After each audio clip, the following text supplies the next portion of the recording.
వదినే చాయ్ పెట్టుకురమ్మంటావా నీకు?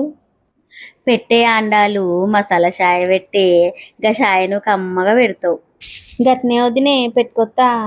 ఏం బిడ్డ బాగుర్రా? గివే మా కళ్ళ వదిన అన్నట్టు. అంటే మీ పెదనాయనకు అక్క మమ్మల్ని చూడుకోనికే వచ్చిందన్నమాట. మా కళ్ళ వదినకు నేను పెట్టే మసాలా చాయ్ అంటే బాగా ఇష్టం. అందుకే పెట్టమంటది వచ్చినప్పుడల్లా. ఇక ఈ పెద్దమ్మ ఎట్లా పెడుతుందో చూద్దురు పాండి బిడ్డ. మొదగల మసాలా చాయ్కు ఏం కావాలంటే ఇలాచీలు, లవంగాలు, దాల్చిన చెక్క, పెద్ద ఇలాచి, సోంపు, సొంటి, జాజికాయ, గట్లనే కొన్ని మిరియాలు, పాలు, చక్కెర, చాయపత్తి అన్నట్టు. వీటితోనే మనం మసాలా చాయ్ పెడతాం. ఇప్పుడు ముందుగల పొయ్యి వెలిగించుకోవాలి. ఓ బాండి పెట్టుకొని గండ్లు ఇవి దోరగా ఎగనియాలి అన్నట్టు. మసాలాలు గండ్ల సొంటి, జాజికాయ, బగారా పువ్వు ఉంటుంది కదా బిడ్డ, గా మూడు తీసేసి మిగిలినవన్నీ గిట్ల వేయించుకోవాలి. నిదానంగా సన్న మంట మీద దోరగా వేయించాలి. ఎక్కువ వేయించొద్దు అన్నట్టు. మూడంటే అన్నీ 3 నిమిషాలు వేయించుకోవాలి బిడ్డ. చెప్తి కదా సొంటి, బగారా పువ్వు, జాజికాయ పక్కన పెట్టుకోవాలి అన్నట్టు. ఇక 3 నిమిషాలల్లా కమ్మటి వాసన వస్తుంది గిన్నెల నుంచి. గప్పుడు ఇవి ఒక గిన్నెలో దించుకోవాలి. గదే పొయ్యి మీద ఇంకో చాయ్ కాసే గిన్నె పెట్టుకోవాలి అన్నట్టు. ఇక మా వదిన ఏందంటే చిక్క చాయ తాగదు బిడ్డ, పల్చగా తాగుతుంది. అచ్చం పాలు తాగదు అన్నట్టు పడదని.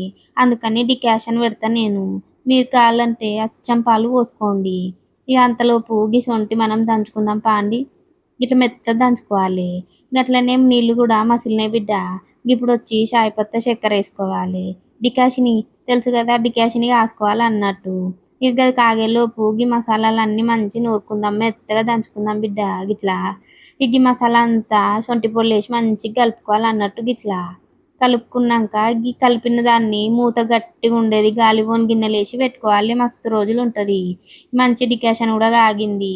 పొయ్యి పాలు పోసుకుందాం అందులో. ఇక ఇది మరగనియాలి.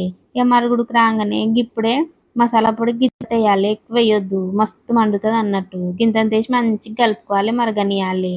చూస్తే చూస్తే చాయ్ మరగబట్టే మరిగింది బిడ్డ.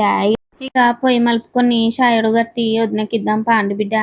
వదినే గియో మసాలా చాయ తాగి ఎట్లుందో చెప్పు జరా. గిటియే ఎట్లుందో వదినే నీ మసాలా చాయ మంచిగా పెట్టినా? ఎప్పటోలే కమ్మగుందే. అయినా నీ వంటలకు ఎవరన్నా పేరెడతారాయే? సాల్తీ వదినే నీ చమత్కారం ఊకో ఇక.